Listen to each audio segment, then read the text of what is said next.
Man, that's a damn good recap. Yes. Who did that, man? Did. Yeah. Damn. Is it weird Amber's when you on hear fire. someone like read all that? Dude, it sounds like a lot of shit. Yeah, right. a lot of learning the hard way, man. So take us back, man, because like what you just said, it's a lot. It's a lot. What was the point where you knew you were going the wrong way, but you hadn't, because I feel like people always talk about this. Yeah. Rock bottom, right? Yeah.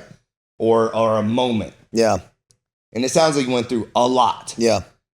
Why do you think it never felt like rock bottom? Sunk. Yeah, it never like sat. where you just kept repeating bad mistakes. Dude, I loved immediate gratification too much. And that paired with a lack of purpose and vision much further, right? I would have like vision in very short distances. Like I wasn't thinking in years or decades. I wasn't thinking in those terms. And I would think in weeks.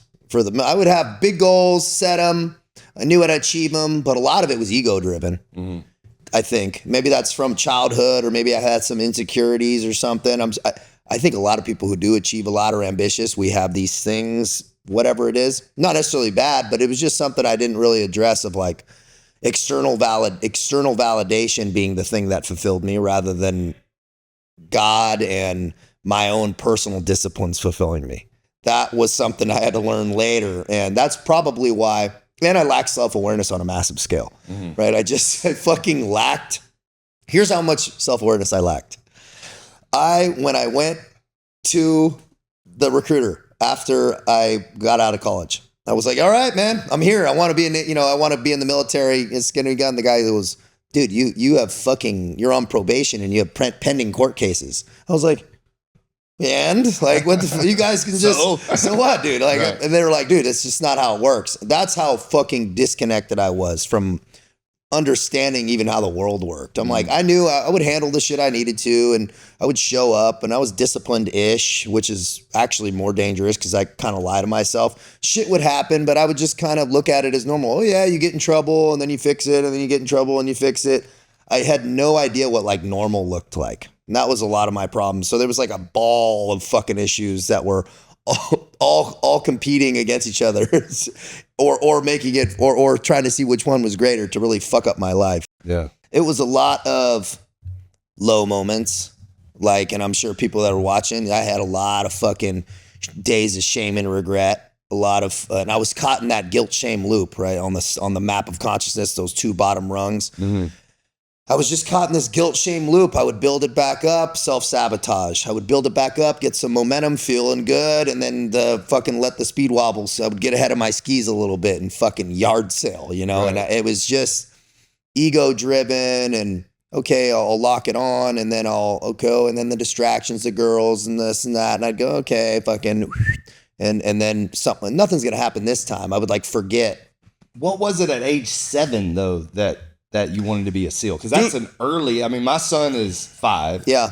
And I can't imagine him in 2 years coming to me and be like, I want to be a Navy SEAL. I think you'd be surprised. Yeah. Yeah, because it was, and a lot of guys actually, they've done a lot of research, a lot of special operators and stuff. It's about that age. They kind of know. Really? Yeah. I don't know why it is. Some psychological study they did. They interviewed a lot of guys, and they're like, oh yeah, 7, 8. It was all kind of around that time. And for me, it was a very specific instance, dude. It was October 1992. I remember exactly when it was. Wow. And I was sitting on a hill, standing next to my dad, and there was glow lights glowing in the bay. And I'm like, hey, Dad, what's that? And he goes, those are Navy SEALs training in the bay. And I'm like, what, dude, man? I even get the chills now thinking about it, because it was such an impactful moment. And then from that point on, I was trying to get my hands on documentaries, Men with Green Faces.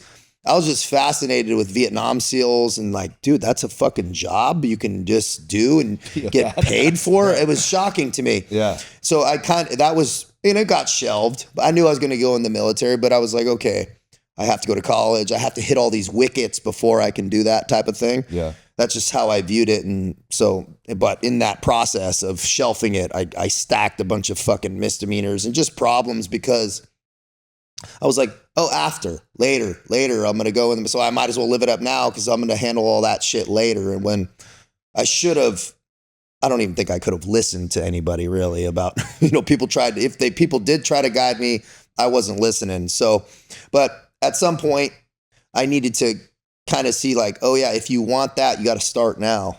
Right? Why don't make this road more difficult than it needs to be? And that door was almost shut to me. Do you think that, because it feels like I've met a few SEALs now, and it feels like, and again, respectfully, like, because this was without context, obviously I'm not a SEAL and I don't know, but are you adrenaline junkies kind of? Like, you know what I mean? Like, is that part of it? Like, some guys are, I'm not. Okay. Me and Jimmy are very similar. Like, I don't do extreme sports. All right. Ever. I'm fucking lazy, man. I am. I'm like the most motivated lazy person you ever see. Like, my risk management has always been low. Like, when I never was taking big risks doing random stuff because what about snorting fentanyl? That's a big risk. Yeah, that is a big risk. You're right. Like, maybe you're right. But it's like, I would say and I think that there was a lot of rooted deeper things than that, just because it was like almost like an antidepressant. I probably should have like rooted it in something more healthy, like something that actually, actually pushed the meter in the right way. But some are absolutely base jump and all that stuff. Mm-hmm. That's not the road. If it was very dangerous and it was part of the job, fine. But I wasn't like stacking on. But you didn't want it. I don't seek out danger for fun. Yeah. Okay. Really. Like, but I was in drugs and stuff, but I wasn't making the association that it was that. But if I'm going to take, I don't skydive. I've never skydived either. Like, I have no desire to either. I've had a lot of friends die, man. And so for me, it's not really, I'm like, I think it's good for people to do every once in a while, but I'm like, I'm not going to take that massive of a risk for just fun. Right. It's just not what I'm into. Yeah. But if that adrenaline comes, I got no problem with it. We can manage it. Obviously troubled past, but you do mention God factor in there. Yeah. Were you always, was it early? Like, did your parents introduce you to God? Did you find God early? And did it like come in and out of your life? Was it something that you were aware of, or was it something you found later when you kind of came out of? Since I was really early, it's a really good question. Since I was really young, I always remember there being like a guiding force. I always had like pretty clear comms with God. I would always just kind of converse, and I always felt like this presence since I was very, very young. We weren't raised in the church at all. I was actually introduced to a lot of different religions. My mom was into Buddhism, but they were raised Catholic, so I would say I'm Christian. So we went to church sometimes and whatever when, the family was together, but there was a lot of turmoil in the house. And it was just something that I always was aware of and present of. I never have doubted a guiding force in this world. And I call it God. People call it what they want, but this is this understanding that there's these universal laws and principles that govern us, and it's like gravity. And, when I would be in my very low states, I was never like, oh, why me? It was more like, oh man, I really fucked it up this time. I'm going to work my way out of it. Just help me out a little bit. I promise I'm going to do this better. It was always, I understood that, but I didn't click it all together in that if you want an excellent life, it requires superior moral conduct. There's absolutely no way around it. It's the equation. And if you want to try to get around that fucking equation, you're going to get fucking burned. Right. And it's only a matter of time. Karmic debt, all these things are very, very real. And I always say, you don't got to be pushing grandmas in the street to stack karmic debt. You can just not be living your best life. Little small little things, or where the justification starts. Devil's in the justification. You don't need to justify beautiful choices. If, you don't need to justify going for a walk with the kids with drinking water on the beach. You don't go, oh, maybe I should. No, you justify the cheating, the this, the porn, the that. That's what people justify. They go, oh, well, it's not a big deal. Man, it is a fucking big deal. Mm-hmm. What you think, what's the opportunity cost of that? What's the opportunity cost of your energy? Now your frequency's a little lower. What idea are you not going to get? How are you going to approach somebody if your energy's not right? You might miss something massive just because of what you think is a small thing. And that was something which, when I was in the Foreign Legion in my mid-30s, that I really started to connect. But It took me all through my 20s and losing everything multiple times and being suicidal and almost dying and this and that and war and deployments and all this stuff to really kind of pull all that stuff together.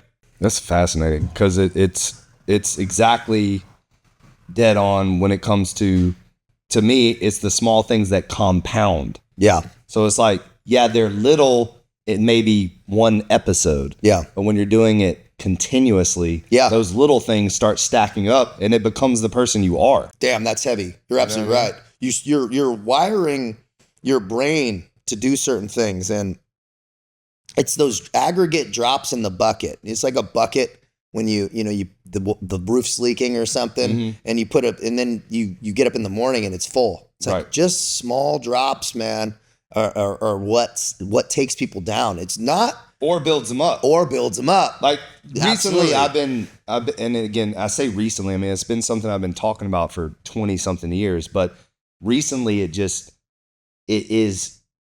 like literally life is consistency. Yeah. Like absolutely everything is about consistency. Yep. And in both directions. Both like directions. We're talking about. So if you're consistent in making the wrong choices, immediate gratification, or the consistent and delayed gratification, doing the right things, then these things are compounding over time, and it's literally the person you're becoming. Yeah, and you pull so far ahead of people if you're consistently accurate with all your daily actions are aligned with the outcomes you want.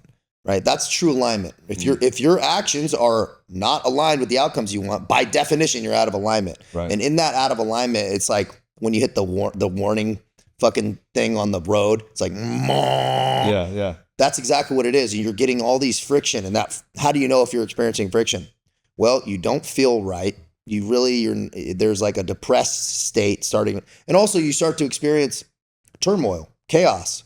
Your relationship starts to get shaky, right? You communicate, job might be kind of shaky, or things are starting to stack up. That's friction. Right. That's when things are smooth and you're in flow state, shit's clicking in.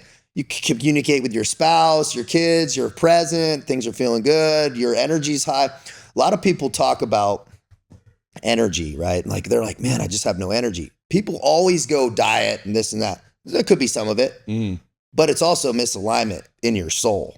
That's what a lot of it is. And that's in my experience with in my own life is it wasn't the diet, man. Like my diet could have been locked on when I'm doing the wrong shit. My fucking energy is just shit. It's because you're hemorrhaging energy from your soul, man, of you might be in a job that you're really not supposed to be in. You might be in a relationship you're not supposed to be in, dealing with people you're not supposed to be dealing with. And that is how God, the universe speaks to us and goes, hey, there's an issue here. That's why things don't feel right. And it requires self-awareness. I think it strips your confidence too.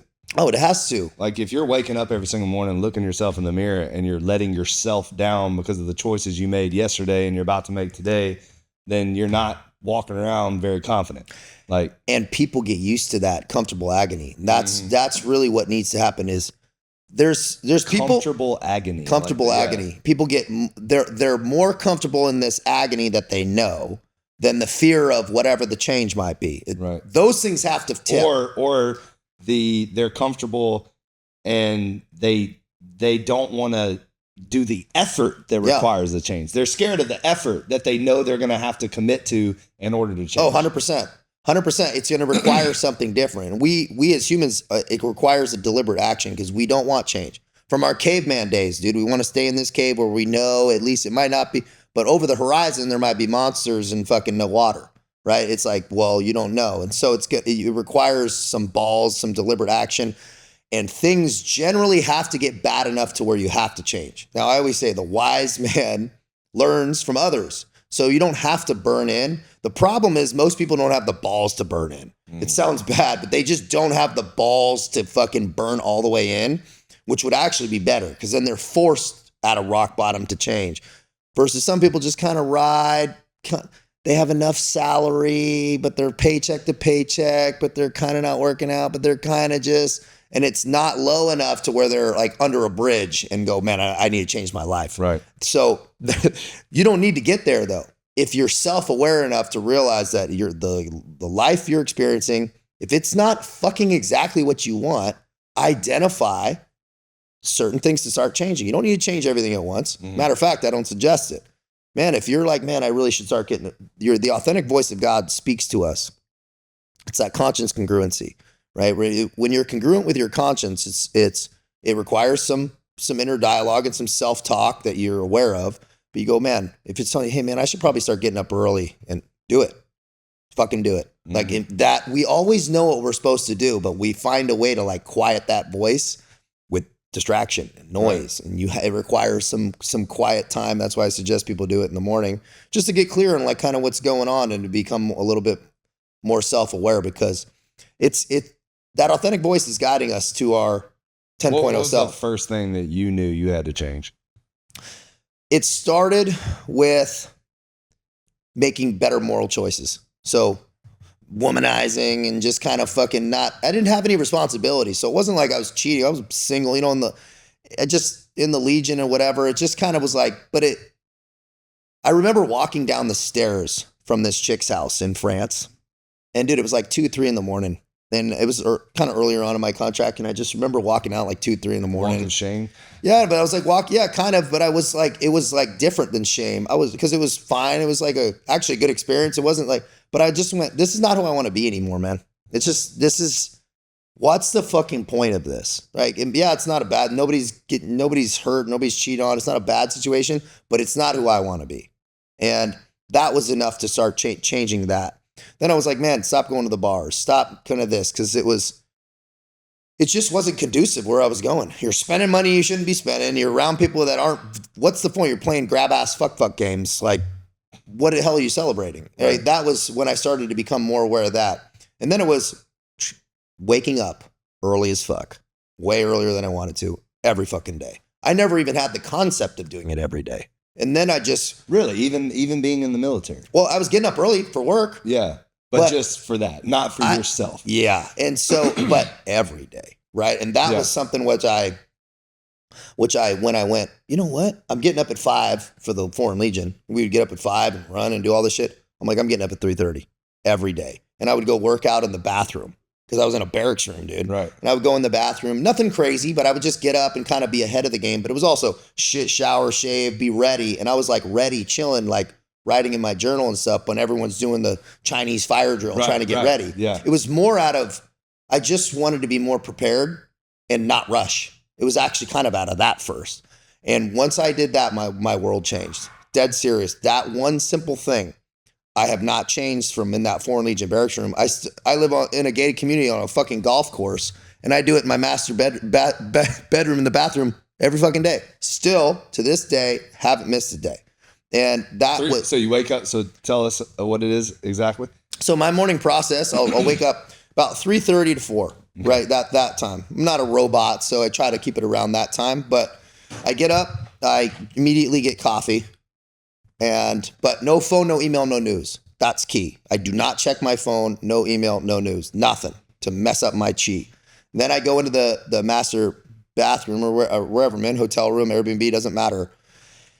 And then I'll fucking sit. The lost art of just sitting and doing absolutely nothing. I don't try to meditate. I don't try to think. I don't try to do anything. I'll sit for, 5 to 10 minutes and maybe just let my thoughts kind of go where they are.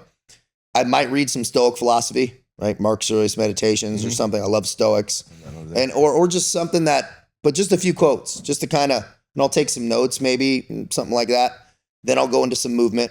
I love Mike Tyson push-ups. That's like one of my favorite just exercise because it's quiet. Yeah, burpees and shit are just doing too much at 4 a.m. Also for me, dude. I'm not a psychopath, right? I don't have the demons, but I just one deliberate movement, right? One deliberate movement to shed that caveman anxiety.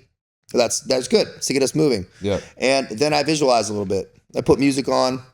I'll pace around a little bit, and I'll think of who I'm building, right? Where I've been, and it's trippy now because I used to remember in that barracks room visualizing, which I highly suggest people do, and that's a huge part of kind of what I think is massively important, is visualizing, man, not what you want, but who you're building, and fucking being excited about the person you're building and what you get to do that day, and fucking you're up early and attacking life, man, and actually showing gratitude, because gratitude's a fucking action word, not a feeling. And I'm like, all right, man, let's fucking do this. It's a positive evolution. Yeah. It's a feel good evolution. And then I start my day, and then I'll go into my phone, my email, all that stuff. But 30 minutes, man, it's the best.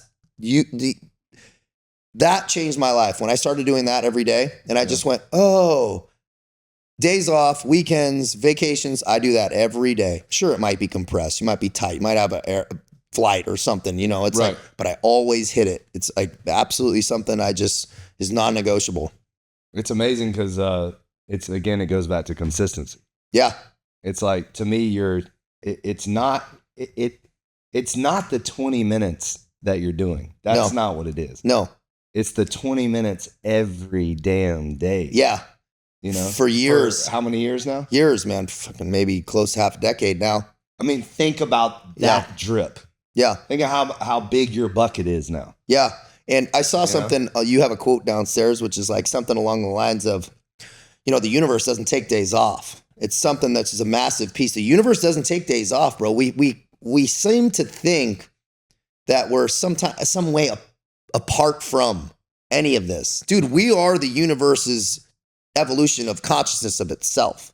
It's crazy. We are more connected to this earth and everything. Why do we think like that we're any different? Every day you should get up, and just like Mark really says about the bees get up and do their thing, bro. The birds, they get up and fly. Why do you think you don't get up and do your human shit? Get up and do your human shit every day and be deliberate and conscious about what you're doing. People get up, oh man, and grab their coffee, and the kids yelling, and now they're rushing out the door, and their fucking toilet paper's hanging from the back of their shoe, fucking pants unbuttoned. It's like, bro. I feel like 80% of the world's always just in panic mode. Like, dude, panicked. Like, and it's all because they wake up early. Serious. That's it. It's that simple. And then here's my favorite. I'm not a morning person. Not a morning person. I go, dude, I got news for you.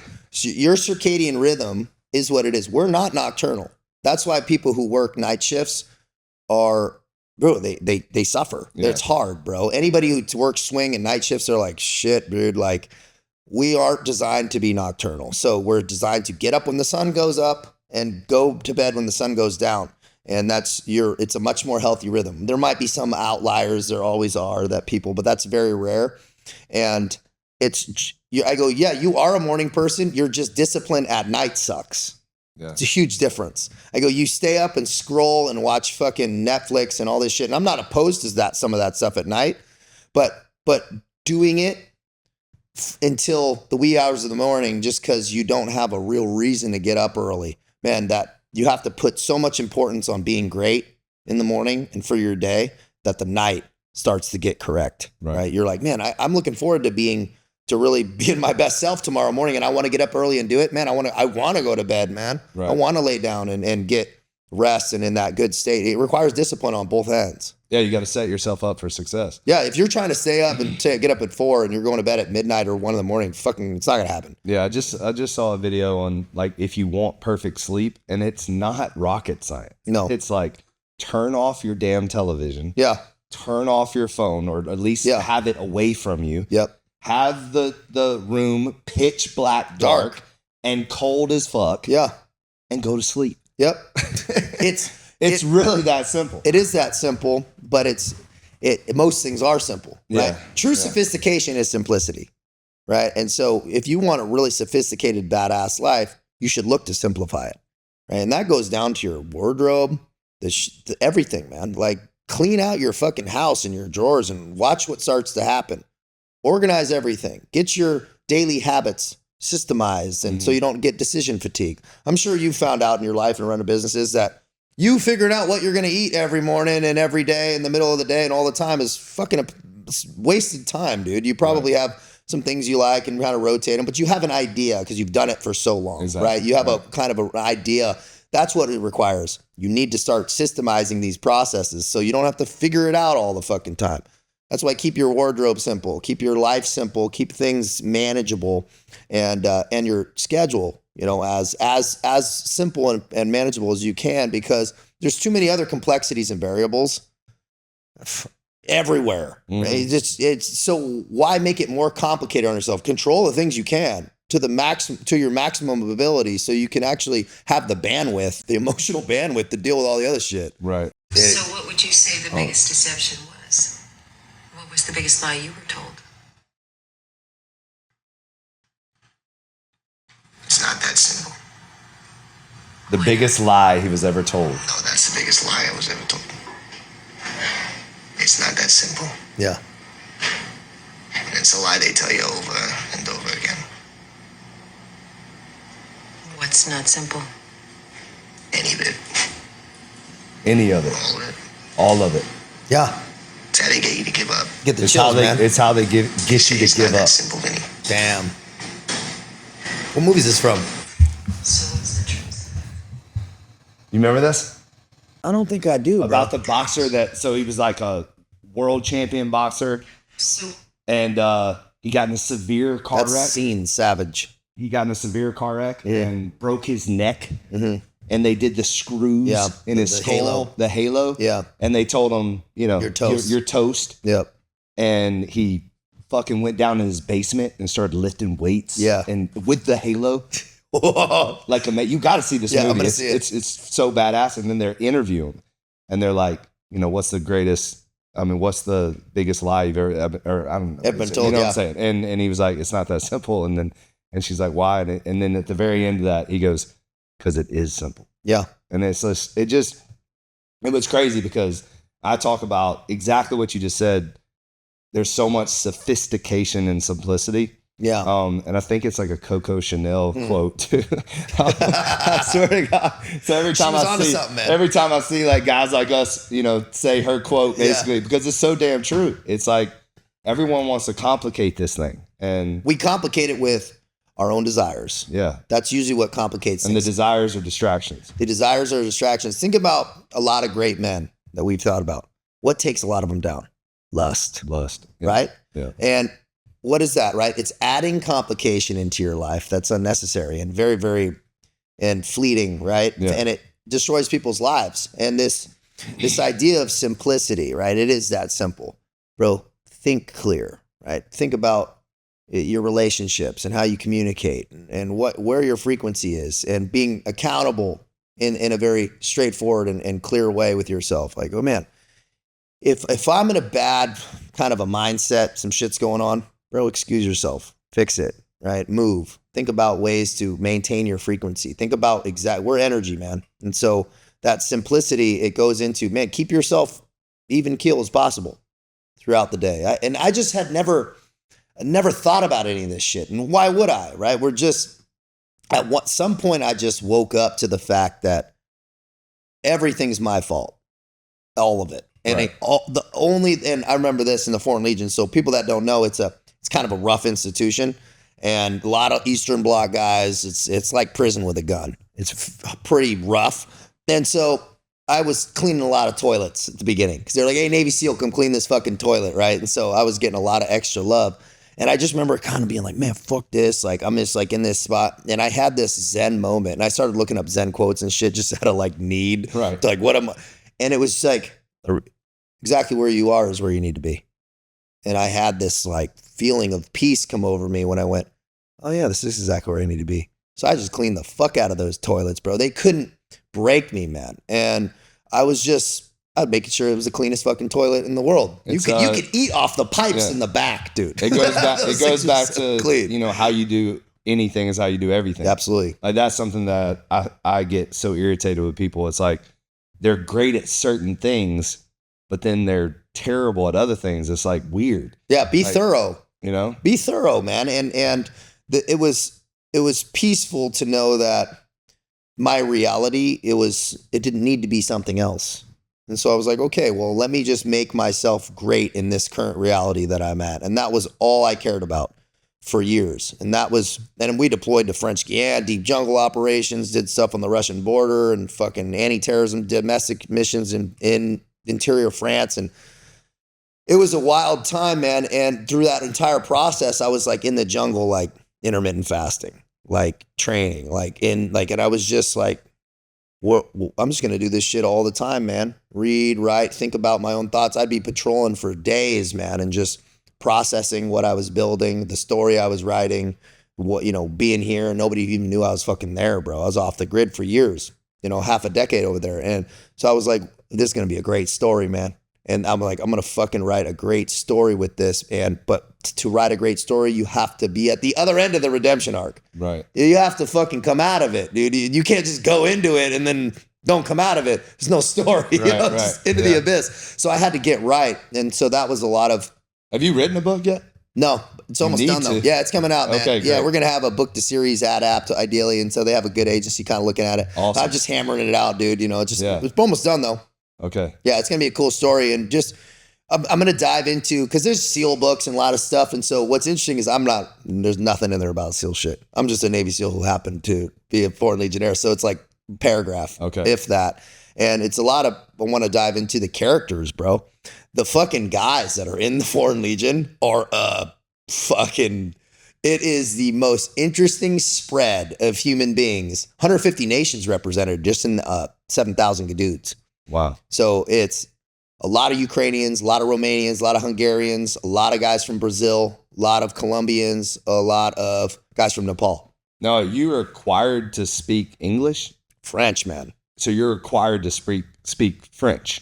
Not when I showed up, dude, but they'll teach you. Yeah. You know, they have like... Because that sounds like a lot of languages coming together. Yeah, and so we all speak with catch-all dog shit French, which is challenging because language is powerful. It connects people, and so little jokes, little this, little that. That's hard to get across when you're learning a language, a fucking challenging language for English speakers, but because it's just hard pronunciation to actually. They don't pronounce their letters, and so we don't. It's in my California accent is. They hated hearing me speak French, dude, because I'm like, R, you know, shocking the gnar. They're like, what the fuck, dude? Yeah. My accent's terrible. But it was useful because it made me shut the fuck up. Because I can talk, man, you know, but it made me shut the fuck up, listen. And so I was just in a long process, years of just listening to my own thoughts, to other people, because I couldn't communicate for the first couple of years, right? Little bit, but you're really just shut up and go up on that hill or run this and do that. And how long were you there? About 5 years. Wow. Yeah. So, and 4 and some change. And how old were you? I was 34 going in there. So I wasn't a spring chicken, bro. So I was. So 34 to 39. Yeah. 7 years in the SEAL teams. Okay.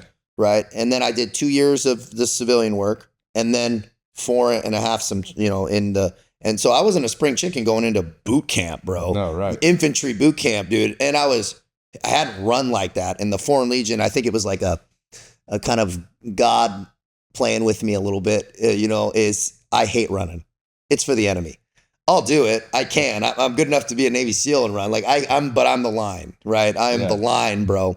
And the Foreign Legion is one of the biggest running units in the world. They run, dude. Every morning they'd get up 5 miles minimum, rain, snow, anything, dude. Just terrible weather. They're running, and it would be 5, 6, 7, dude. You run a half marathon, dude.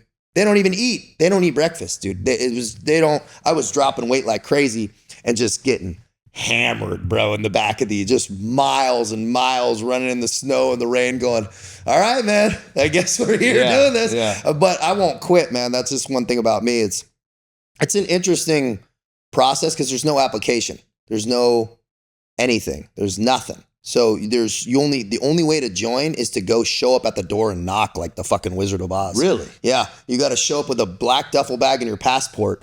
And I knocked on that door, man, in October of 2019, and it was the Hunter's full moon, man. And I walked in, I said a little prayer, bro, and I was like, just look out for me, man. Let's do this. And I knocked on the door, and the guy brought me in, said, give me your passport. I didn't see that passport again for 3 years. I didn't see that. They gave me a fake name, when I passed everything. It's about 1 out of 15 guys actually passed the initial selection. What's like a pre-selection and a selection. It's an IQ test. A lot of Interpol background checks, interrogations, and psychological evaluations, medical, all that shit for about a month. Then 1 out of 15 guys will pass that. Then you go in, you got your fake name and all this, and you operate on that fake name until you get additional paperwork passed through, and then you'll get your passport back years later. And so it was, I lost my identity, quite literally. And that was what I needed, man. It was like a baptism in humility, bro. Nobody gave a fuck I was a SEAL. No one even knew. I had a fake name. I was completely somebody else. And so I got to create somebody else, which was powerful, man. It was, I needed that time, that isolation to really get clear on the fact that there was no more external validation that was going to make me happy. And for anybody, I'm sure you realize you've achieved a lot of stuff and are still doing it. It's not that makes you. Right.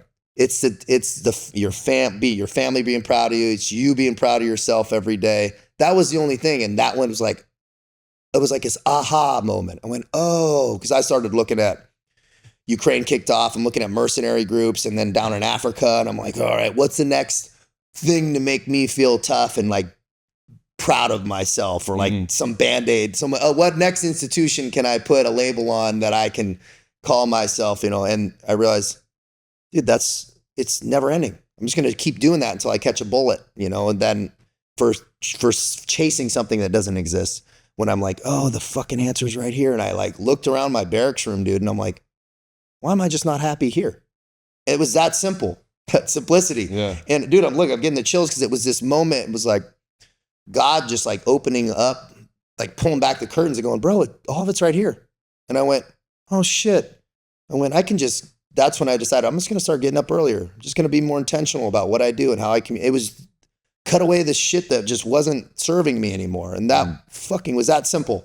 And it was right there at my feet. People looking at the horizon for some great life, and it's right here. Right. It's right here. And the achievements and the success will come when you're that right person. Just start working on yourself now, and the rest falls into place. Going into SEAL training, it's like, only reason I was good is because I just fucking kept showing up. Yeah. I just kept showing up. Like, I was failing when I first started like the selection process, or not in the military, but training for.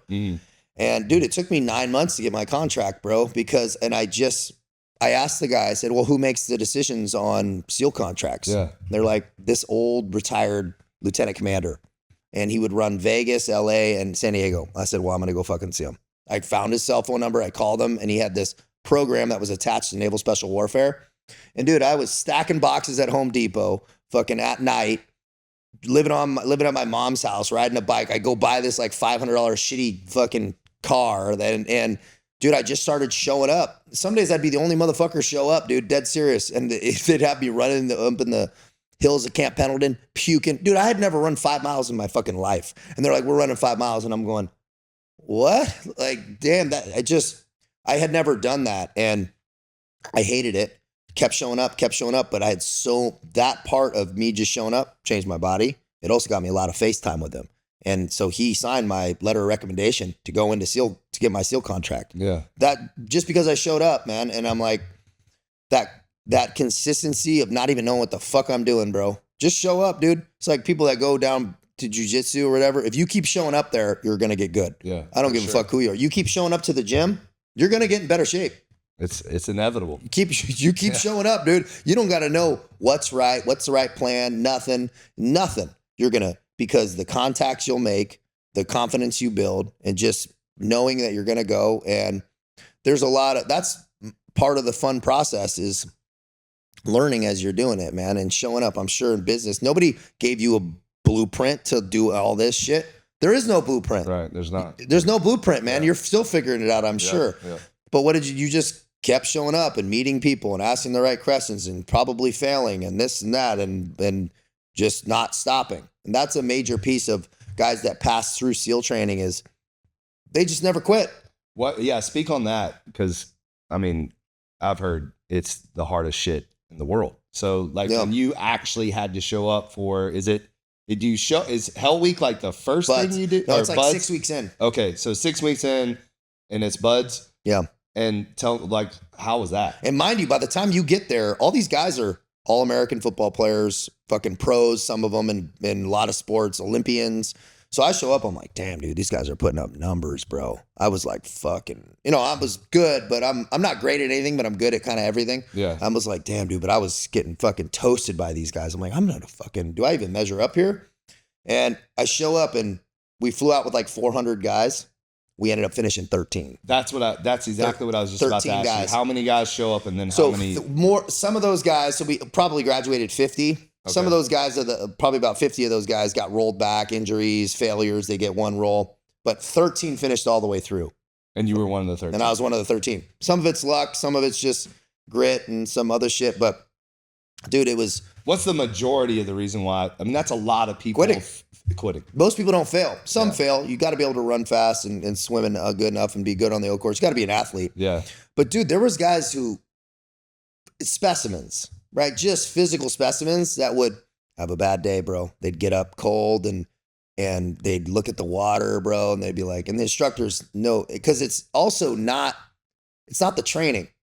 A lot of people think about it's not the events that are hard. Most people quit before or after evolutions, not during, which is interesting. It's not during the hard stuff. It's the anticipation of. It's like getting in your own It's the head. anticipation of, or the memory of. And it's also the instructors do a lot of shit with sleep deprivation that you don't think about. They'll take your K-bar knife, take an example, and they're like, oh man, this K-bar knife looks fucking, and they'll take it and just smash it on the cement, fucking make it all dull, and fucking be like, hey, that better be perfect tomorrow morning. So you're not sleeping. You're not sleeping. So you're no sleep going into a full day of just getting your dick pushed in, hypothermia, multiple 2-mile ocean swim, then a 7-mile time run. You know, it's like you're going into all these things. Yeah. That's one day, man. And you're doing that for 6 months every day. So there's no days, just 6 straight months of that. And so dudes just get crushed. They just go fucking no way. I'm not doing it anymore. And they play games like, okay, we're going surf torture, they call it. So it's like hypothermia, and they put you in till you're shivering, and they pull you back out and back in. You don't know how long they're going to do it. So they'll just keep doing it until a certain amount of people quit. They get guys enticed with like, hey, we got coffee and donuts in the ambulance. If anybody quits, first guy to quit gets them. And then just getting in guys' heads, man. It's nighttime. They make you wave goodbye to the sun. They go, put your arms up because you're like extra cold and the breeze is hitting your armpits. And they're like, wave goodbye to the sun. They're like, I got good news and bad news, fellas. What do you want first? It doesn't matter what you say, right? He goes, all right. The bad news is this next evolution's going to be terrible. It's going to suck really bad. So a bunch of you are probably going to quit. He goes, the good news is this is a volunteer program. You don't have to be here. You know, it's just, and I'm going, these motherfuckers, all these guys just got back from Iraq too. Solid athletes. Some of these guys are crazy, but we would have kids doing 75 pull-ups, middle of hell week, like just studs, bro. Jeez. And so it was cool being around guys like that, because some of those guys who you thought are studs really are, right? Some of my good homies are still operating at the top tip of the spear, man. And that's where Jimmy and I met. So Jimmy and I met in that training when we met. And it was, Jimmy fucking love Jimmy, one of my favorite humans. He comes walking over, and I didn't know Jimmy's story or none of the backstory yet. Okay. And so he's coming up and I'm sitting there sharpening my knife, sitting outside. I just finished Hell Week. And Jimmy's walking up in his red helmet. He's in third phase, about to finish. And he goes, hey, man, hey. And I'm going, he's got such a distinctive and I'm voice. going, this motherfucker's going to say some shit. Like he's in a class ahead of me. He's going to talk some shit. And he goes, dude, you guys had a fucking shitty Hell Week, man. Good job, man. He goes, dude, it was cold, man. He goes, good shit, brother. And he's just talking. And then that was our first interaction. Yeah. Just positive in him, dude. And I'm like, that dude was cool as fuck. Come to find out, he'd be one of my best friends. But you meet amazing humans there, bro. Like it was very magical because of that shared hardship. Like a football team, dude. It's like, you bond over those hard summer 2-a-days and fucking all those drills, and dude, you get tight, and people on the exterior, they're never gonna touch that bond. Yeah. It's just different because of that shared hardship, and that's what it's designed to do, bro. Even in SEAL training, it's unique, and because officers go through the same training, that's very unique. Green Berets do it, SEALs do it. No other units do that. And so there's a very tight bond because, all the officers went through the same exact thing. The Spartans did it in the Agoge. Same stuff, right? You have officers. Nobody gets a pass on that part. And so it's powerful knowing that when you're operating in the Middle East or other places, you know this motherfucker. You might not like the guys with you. You don't got to like everybody. But he's tough. And know he's got a level of grit that is just unique. Yeah. And what do you think? I mean, why do you think you made it? I had told myself this. It's good genetic bone density. I think a little luck, but also in terms of the psychological piece is I had really painted myself into a corner of like there was no other option for me. This was it. I couldn't even get into any other military branch because I've been turned down by everybody. And I had no other options in my head and I had student loans and debt. I had to make it just to pay off my student loans and shit, right? Like, and that my mom had co-signed on, you know, my mom's a single mom. And so I had some pressure on real life shit that I'm like, dude, I gotta make it because I don't have another option. And what the fuck else am I going to do? It was my entire dream and world were wrapped up in it. And it's unique talking to a guy like you because you've lost a dream before, something that was you and like your identity. Like when I lost my SEAL trident, I was very much similar. It's like you go through this like grieving. It's different. If you've never really been tied into something that tight, it's like your identity. Right. Like you playing, like, dude, you're a fucking football player at a fucking D1 massive school. Like, who are you now? Yeah, you've been told that you were going to do that since you were like 5 years old. Since forever. So, exactly. That's what you did. Yeah. And then you pull that away. I can't imagine what it's like for NFL players and stuff. It's like, I'm sure they go through, you know, they've been doing it since little kids. It's like, now what? And special operators or guys any guy in the military, it's like if it was something that you really was deep in you that was your identity, bro, it's dangerous to, and this is something that I started to learn, is that don't make your entire identity and pride wrapped up in something external of you. That is anything that can get taken away from you like that, bro, is fucking dangerous. It's not the badge. It's not the uniform. It's not any of that stuff, man. Those external things aren't really what is your identity. Who are you, right? Are you that good father? Right. Are you that good, you know, or that good moral guy that people can rely on? Or are you proud of your daily habits? Like that needs to be the core. The other stuff, man, that's nice bolt on, those achievements. They're important too, but they need to be bolt on, not the foundation. Right. What's going on in your life right now? Dude, after the Legion, when I put that video in and I started getting influx with, dude, I was going to kill myself and I didn't, man. And I really appreciate you selling that out there, you know? And I'm like, hey man, you know, that's what it was, you know?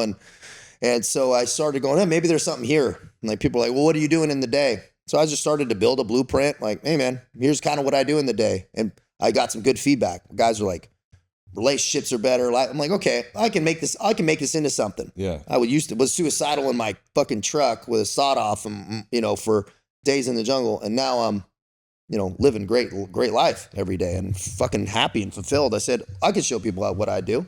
So I just built a blueprint, coaching, mentorship. I do some keynote speeches. I speak in prisons and other places, man. And it's just kind of loving what I'm doing, bro. Just trying to help people get better, really help people feel better about what they're doing. And really not everybody needs the same shit.